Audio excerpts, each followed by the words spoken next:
Olá, amigos da Pastoral Familiar de Campos do Jordão. Eu sou Joelson, sou ministro extraordinário da Comunhão, Bênção, Consolo e Esperança. Já estive com vocês em alguns outros momentos, em algumas formações, e hoje estou aqui com vocês através das redes sociais para trabalhar sobre um tema muito bacana que são os dogmas marianos. Estamos no mês de Mariano, estamos no mês devotado a Maria, momento propício para que a gente possa refletir sobre a presença de Maria na história da salvação e também na nossa vida, e também levar em consideração vários fatos que pairam sobre toda a caminhada de Maria dentro desse projeto salvífico junto ao seu filho Jesus.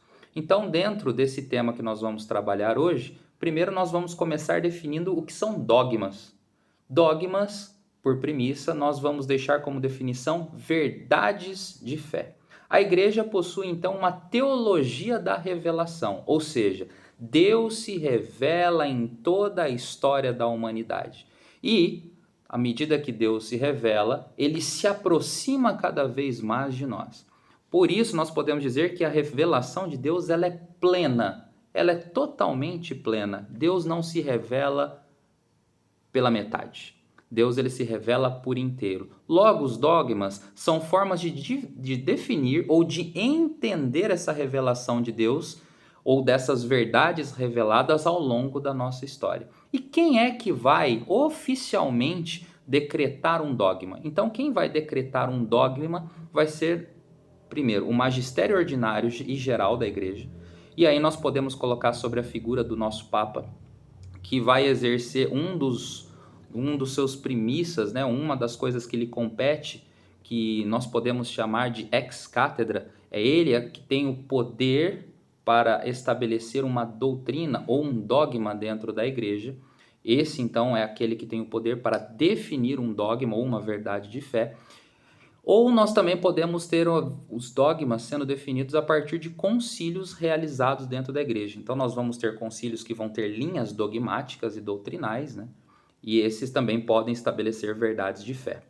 Então, quando nós vamos falar de dogma, precisamos ter esse conceito. Dogma, primeiramente, é uma verdade de fé, a partir de uma revelação que Deus tem, onde a igreja, através de estudos e de toda uma elaboração, vai definir aquilo que já foi revelado e precisa ser melhor compreendido nos nossos corações. O dogma é uma verdade revelada sobre a fé absoluta. Por isso, quando nós vamos dentro do conceito de dogma, é preciso entender que ele é uma verdade absoluta, definitiva, imutável e infalível. Por isso nós caímos também nessa questão de que o Papa é um daqueles que pode, junto com uma dimensão conciliar, decretar um dogma, porque passamos também pelo dogma da infabilidade papal, ou seja, o Papa não expressa uma opinião, o Papa decreta uma verdade de fé pela autoridade eclesiástica que a ele é imputado. Então, os dogmas passam por todas essas questões. É uma verdade absoluta, definitiva, ou seja, nenhum outro papa vai vir e revogar uma verdade que foi então reconhecida pela igreja. Ele é imutável porque ele não vai ficar tendo invariações, ele é infalível porque ele não vai falhar justamente por estar sendo guiada pela igreja de Cristo, pela ação do Espírito Santo através dessa autoridade da infabilidade papal. Ela é inquestionável, por isso que para nós católicos essas verdades, principalmente relacionadas a Maria ou a outras condições, não são passíveis de questionamento, são objetos de nossa fé, ou seja, são matérias a serem acreditadas. E é algo absolutamente seguro, sobre a qual não pode pairar nenhuma dúvida. Por isso que é importante que a gente trabalhe sobre esses temas para melhor entender e conceituar dentro da nossa caminhada. Beleza, pessoal? Então esse ou essa é uma primeira definição que nós precisamos estabelecer e saber o que é dogma dentro da história da igreja. E aí então nós começamos a cair diretamente nos 4 dogmas marianos. Quando nós falamos em ordem sobre os dogmas marianos, nós vamos falar que o primeiro dogma mariano é a maternidade de Deus, ou seja, Maria é mãe de Deus. O segundo dogma estabelecido é a virgindade perpétua de Maria. Terceiro dogma, na sequência, a ser reconhecido é a Imaculada Conceição. E o quarto dogma é sobre a Assunção de Nossa Senhora ou Assunção de Maria, tá certo? O primeiro dogma, então, que nós vamos trabalhar é sobre a maternidade divina realizada através da pessoa de Maria. Maria é verdadeiramente mãe de Deus. É isso que o Concílio de Éfeso, lá no ano de 431 depois de Cristo, vai afirmar. Também dentro desse concílio, o termo mãe de Deus é chamado de Theotokos. Theo, Deus, Tocos, mãe. Então Maria é oficialmente ou reconhecidamente mãe de Deus. Theotokos, esse nomezinho que às vezes a gente escuta em novenas ou alguma coisa que esteja relacionada à pessoa de Maria, Theotokos, mãe de Deus. E por que o Concílio de Éfeso então parou para conciliar e principalmente trabalhar essa questão? Dentro dos primeiros séculos cristãos, surgiram algumas heresias. Essas heresias que foram então combatidas pelos padres da igreja, podemos chamar os padres da patrística, do século II até o século VII. Século VII no Ocidente, século VIII no Oriente. Então foram vários padres da igreja, pessoas que ajudaram dentro de um desenvolvimento teológico a conceituar as matérias de fé da igreja, mas também a combater, junto com os apologistas, algumas heresias que estavam surgindo. Tivemos algumas heresias chamadas de heresias judaizantes, nos confrontos entre aquela separação judeus, cristãos, dentro daquela conceituação, né? Visto que nós somos de uma tradição judaico-cristã. E nós tivemos também heresias cristológicas, iniciados lá com Ário, quando este questionou principalmente a divindade de Jesus, né? Ou questionou que Jesus era realmente Deus. Para Ário, Jesus era um homem acima de qualquer outra criatura, mas não era Deus. E a partir dali houve-se o desenvolvimento de algumas heresias cristológicas, que assim como a heresia ariana, começam a questionar ou a divindade ou principalmente as naturezas presentes na vida de Jesus. No concílio de Éfeso não foi diferente. Nós tínhamos algumas heresias que estavam em pauta na época, o monofisismo, uma delas que principalmente foi diretamente a causa desse concílio foi o nestorianismo, causado por um dos patriarcas de Constantinopla, Nestório, que aí vem o nome da heresia, nestorianismo, porque ele desenvolve uma teoria onde em Jesus havia duas naturezas distintas. E essa heresia, ela era muito próxima do adocionismo. O adocionismo era uma outra heresia que acreditava que Jesus era homem e a partir da sua vida ele foi adotado como filho de Deus. E o nestorianismo, ele bate em algumas questões com a questão do adocionismo. E a própria teologia começa a questionar todo esse trabalho desenvolvido por Nestório, querendo dizer que Jesus tinha ali duas naturezas que se confundiam, e a partir daí também questiona-se a figura de Maria. Ou seja, Nestório não concordava dizer que Maria era Theotokos, mãe de Deus. Ele acreditava que Maria era só mãe do homem Jesus e não mãe do Filho de Deus, feito homem. E ele parte do princípio que ao invés de chamarmos Maria de Theotokos, mãe de Deus, ela poderia ser chamada de Christotokos, ou seja, ela é mãe de Cristo, mas ela é mãe só da sua natureza humana. Então, o concílio de Éfeso, que aconteceu lá no ano 431, ele vai afirmar a maternidade divina de Maria, que baseia-se inicialmente lá naquela passagem de Gálatas, como passagem escriturística, referência para a vivência de todo esse conceito do dogma da maternidade de Maria, que diz, lá em Gálatas 4, versículo 4, quando, porém, chegou a plenitude do tempo, enviou Deus o seu Filho nascido de uma mulher.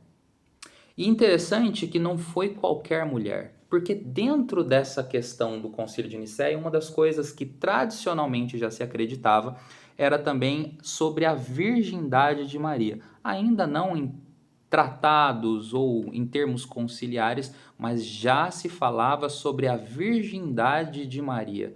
E aí nós podemos fazer alguns resgates importantes, né, de figuras também dentro da Sagrada Escritura que vão nos nortear. Várias eram as mulheres bíblicas que passavam pela situação da infertilidade. Assim foi com Sara, assim foi com a mãe de Samuel, assim foi com a mãe de João Batista. E interessante notar que de mulheres que não eram férteis, vieram grandes homens. Agora, o mais interessante é o que poderia vir de uma virgem. Só poderia vir o Filho de Deus. Então, esse conceito também começa já a ser estruturado e também vem a ser base para o Concílio Lateralense, que vai trabalhar sobre a virgindade de Maria. E, dentro dessa concepção, o texto, né, que norteia a partir da Sagrada Escritura a divina maternidade de Maria é principalmente Gálatas 4, que vai falar quando na plenitude dos tempos Deus enviou o seu filho para nascer então de uma mulher. Então, se por uma mulher e um homem o pecado entrou no mundo, por uma mulher e um homem também a salvação entram dentro da história humana, a partir de Jesus e a partir de Maria. Por isso é importante notar que toda mariologia, ou seja, todo estudo sobre Maria, automaticamente está ligado a uma cristologia. E é importante dizer que Ário, então, foi, junto com a sua heresia, né, o nestorianismo, combatido, e o concílio, então, professa o primeiro dogma da igreja em 431 sobre Maria, sobre a maternidade divina de Maria. Maria é mãe de Deus, ela é Theotokos. E a partir também desse concílio que nós rezamos a segunda parte da Ave Maria. Santa Maria, Mãe de Deus, porque vem como verdade absoluta de fé. Maria é Mãe de Deus. Rogai por nós, pecadores, agora e na hora de nossa morte. É provável, segundo a tradição e segundo alguns escritos, que a segunda parte da Ave Maria, então, tenha sido elaborada a partir do concílio de Éfeso. Tudo bem? Em 431. Segundo dogma que nós vamos falar é sobre a virgindade perpétua de Maria. Maria é virgem, então, a partir do Concílio Lateralense em 649, lá por volta do século IV. Ela é Maria virgem antes, durante e depois do parto. E é isso que o Concílio Lateralense vai trabalhar. O Concílio de Lateralense é um concílio promovido em Latrão. Latrão também é onde fica a Basílica de Latrão, construída por Constantino. Nesse concílio vai ser afirmado que a bem-aventurada Virgem Maria permaneceu na integridade virginal, antes, durante e depois do parto. Quando nós falamos da sua virgindade antes do parto, nós vamos nos remeter principalmente ao anúncio do anjo. O anjo do Senhor anunciou a Maria que ela conceberia do Espírito Santo. Maria fica então intrigada. Como isso aconteceria se eu não conheço homem algum? E aí começa-se todo o diálogo sobre a encarnação do Verbo Jesus no ventre de Maria. Ou seja, ali Maria já dá a deixa dizendo sobre a sua virgindade. Então, esse concílio lateranense, lá no século IV, vai falar sobre a bem-aventurada Virgem Maria que permaneceu na integridade na sua virgindade. Então, Maria ela não é virgem durante o momento da anunciação, ela é virgem antes, durante e depois do parto. E uma das coisas que questionam bastante sobre a questão da virgindade de Maria é uma passagem quando Jesus está na sua vida pública e chegam para ele e falam, sua mãe e os seus irmãos estão lá fora. E aí Jesus fala, minha mãe e os meus irmãos são esses que escutam a minha palavra e a colocam em prática. Interessante que muitos, a partir dessa passagem e de algumas interpretações que temos por aí, vão dizer que Maria então teve outros filhos. Segundo o que nos relata a tradição, Maria tinha uma irmã e essa se casou com o irmão de José. Olha que interessante. Então nós tínhamos duas irmãs e dois irmãos. As duas irmãs e os dois irmãos se casaram. Esse, que era irmão de José, provavelmente era chamado de Cleofas. E a esposa dele então era Maria de Cleofas. E esses ao qual é dito Maria e os seus irmãos estão lá fora e te esperam, provavelmente está relacionada à familiaridade de Jesus que veio vê-lo. Dentro da Bíblia, dentro do conceito da linguagem bíblica, nós temos algumas línguas ao qual elas foram escritas. Então a Bíblia foi escrita em grego, em hebraico e em aramaico. E é interessante dizer que o aramaico é um dialeto dentro do povo. Só que são línguas pobres no seu conceito de linguagem. Por isso, o termo irmão, ele pode se referir a tio, primo ou qualquer outro parentesco dessa proporção. Então, muitos questionam essa passagem até colocando em dúvida a questão da virgindade de Maria, que o Concílio de Latrão, ou Concílio Lateranense, lá no século IV, vai afirmar, né? Como Maria, aquela que concebeu, mas concebeu virgem, então foi virgem antes, durante e depois do parto. Tá ok? O outro dogma que nós vamos ter, que é o terceiro dogma na sequência, é o dogma da Imaculada Conceição de Maria, ou Maria foi concebida sem a mancha do pecado original. Interessante notar que os dogmas têm uma associação teológica entre si, ou uma correlação. Maria é mãe de Deus. O que poderia vir de uma virgem, se não fosse o próprio Filho de Deus? Concebido por uma ação divina, pela ação do Espírito Santo. Por isso Maria era virgem. E Maria, para receber o Filho de Deus em seu ventre encarnado, ela tinha que ser alguém preparada também da parte de Deus. Por quê? Quando nós analisamos a lógica do pecado original, nós entendemos que o pecado original é aquele que é transmitido pela geração. Ou seja, é a mancha do pecado associada com a concupiscência, a tendência ao pecar. E aí nós vamos ter a ação do batismo, né, como uma ação sacramental, como aquele que, pelas águas, nos purificará e também nos levará à filiação divina, né, por adoção através de Cristo.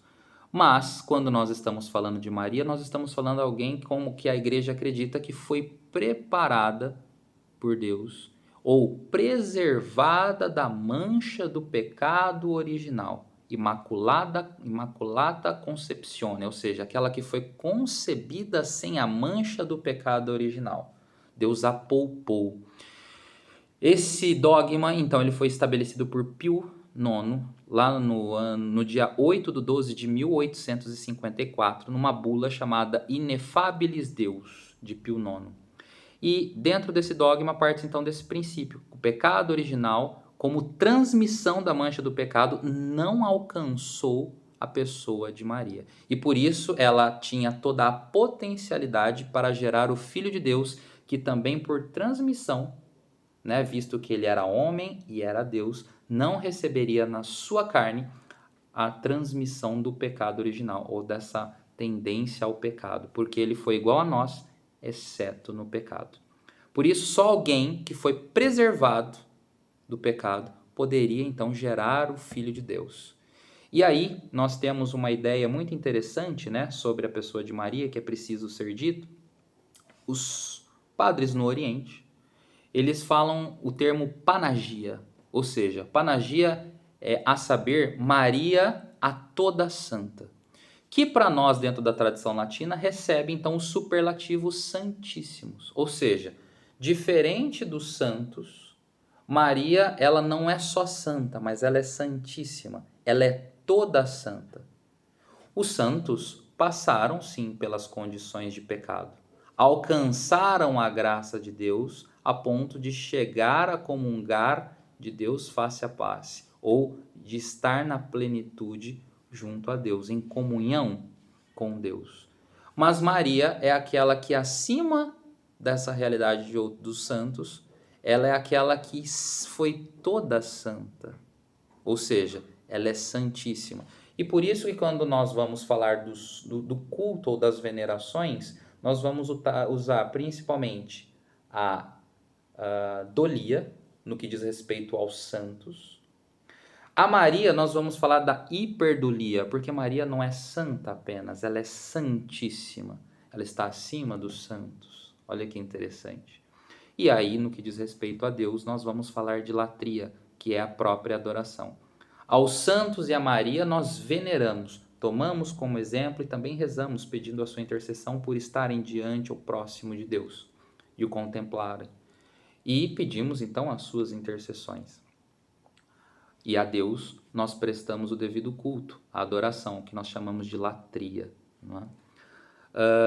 Interessante que quando nós falamos desse dogma da Imaculada Conceição, dogma que também foi muito discutido antes dele ser estabelecido, muitos falavam contrariamente, né? Maria, sim, é mãe então do Filho de Deus e é mãe de Deus, mas alguns ainda especulavam sobre se ela realmente tinha sido preservada da mancha do pecado original. Muito interessante que esse dogma foi proclamado em 1854. Em 1830, Nossa Senhora aparece, então, a Catarina Labouré, Santa Catarina Labouré. E uma das orações que ela ensina a Santa Catarina Labouré, antes mesmo do dogma ter sido proclamada, é Ó Maria concebida sem pecado, rogai por nós que recorremos a vós e por todos aqueles que ainda não recorrem a vós. Olha que interessante. Então, Nossa Senhora, em uma das suas aparições reconhecidas, a Santa Catarina, ela revela essa oração, pedindo para que reze: Ó Maria concebida sem pecado, rogai por nós que recorremos a vós e por todos aqueles que ainda não recorrem a vós, já dando uma estreita ligação ao dogma da Imaculada Conceição. E após estabelecido o dogma, que ainda não tinha sido divulgado, principalmente entre as pessoas mais simples da sociedade, na França, em Lourdes, Nossa Senhora aparece então a Bernadette. Em meio a toda aquela confusão e aquela situação, né, que estava se firmando em torno se aquilo estava acontecendo, se não era uma ilusão da parte de Bernadette, Nossa Senhora, quando pede para que ela converse com o bispo, né, ou ao se apresentar para ele, diga a ele que eu sou a Imaculada Conceição. E a partir dali, o bispo não teve mais dúvidas, não é? Então, interessante que as aparições marianas também, muitas vezes, trouxeram mensagens, sinais, apontaram o Cristo e principalmente estavam ligados aos fenômenos temporais e ajudaram principalmente a acreditar e a tornar algumas coisas verdades dentro da nossa história e principalmente a divulgar as coisas das revelações da parte de Deus. E aí nós também temos o último dogma, que aí foi estabelecido por Pio XII, aí já mais recentemente, em 1950, através da bula Ineffabilis Deo, da Constituição Apostólica Munificentissimus Deus de Pio XII, o dogma de Maria assunta aos céus. E aí é preciso fazer uma diferenciação. Jesus ascendeu aos céus, Jesus subiu aos céus. Maria foi assunta aos céus, ou seja, ela é elevada aos céus. Esse é o primeiro conceito que precisa ser diferenciado, ou seja, Jesus sobe por condições próprias. Maria é elevada aos céus. Junto ao dogma da Assunção de Maria, nós temos a festa da dormição de Nossa Senhora, né? Que é um costume popular de ser dito, ou seja, não falamos que Maria morreu, porque uma das condições que o pecado original trouxe à humanidade é a condição de morte. Nós morremos porque nós pecamos. Logo, se nós morremos porque nós pecamos, a morte é fruto do pecado. Maria é aquela que foi preservada do pecado. Logo, ela é Imaculada Conceição. E aí mostra-se a estreita ligação do dogma da Assunção de Nossa Senhora com o dogma da Imaculada Conceição. Ou seja, ela é digna dos céus. Ou seja, ela é plenificada no seu corpo e na sua alma. Maria é a Santíssima Mãe de Deus. Então, ela é elevada aos céus. E dentro da festa da dormição, é interessante um adendo a se fazer sobre o apócrifo de Tomé. Tomé, um dos apóstolos, escolhido por Jesus, conhecido como aquele que precisa ver para crer, né? E que representa muitas vezes muitos de nós. Tomé tem um evangelho apócrifo, por isso que ele não está ordenado entre os livros canônicos, e a palavra apócrifo significa escondido. Mas os apócrifos, embora não estejam ligados ao cânone, o cânone bíblico, eles são para nós referências históricas muitas vezes, então por si só eles não são descartados. No evangelho apócrifo de Tomé, assim como nos evangelhos considerados canônicos e que por isso estão na Bíblia, Tomé não estava entre os discípulos no momento que Jesus aparece. Tomé disse, dentro do seu apócrifo, que ele tinha uma ligação muito grande com a pessoa de Nossa Senhora. E quando chegou o dia do seu falecimento, ou do que acredita ser a morte de Maria, ele não estava lá. Deram a notícia a ele e é dito que ele tinha muita vontade de poder se despedir de Nossa Senhora nesse último momento. Então Nossa Senhora foi enterrada ou levada ao túmulo e ele não pôde estar lá. Chegado determinado momento, o levaram para visitar o túmulo de Nossa Senhora. E em meio a esse acontecimento é visto uma história muito parecida com a de Jesus, né? A pedra também estava rolada e ao adentrar no túmulo, Maria também não estava lá. O que tem de diferente, né, que no Evangelho, no que diz respeito à ressurreição de Jesus, é dito que havia um homem, né, e quando Madalena chega para ver o túmulo, eles estavam como que num jardim. Interessante que em Gênesis, tudo acontece num jardim. O homem cai do jardim, ou seja, do paraíso, representado pela figura do jardim. Mas a salvação volta para a história da humanidade, a partir de Jesus, também num jardim. Né? E Nossa Senhora, quando encontram o seu túmulo vazio no apócrifo de Tomé, ao entrarem, é visto que o corpo não estava mais lá, mas ele estava repleto de rosas. E essas exalavam um grande perfume. E aí também vem um pouco dessa tradição sobre a Assunção de Maria, que também já era comentada em alguns outros momentos. Bom, enfim, esse foi um momento para que nós pudermos refletir sobre os dogmas marianos e a importância dele dentro da história da igreja e principalmente entender o conceito de dogma para nós cristãos. Não sei se eu ajudei, não sei se eu atrapalhei, mas eu espero ter contribuído então com esse mês mariano, né, e principalmente com essas reflexões que vocês estão fazendo. Desde já, meu muito obrigado pelo convite, pela amizade, pela parceria e até a próxima, quem sabe, a gente se encontra. Forte abraço, paz e bem.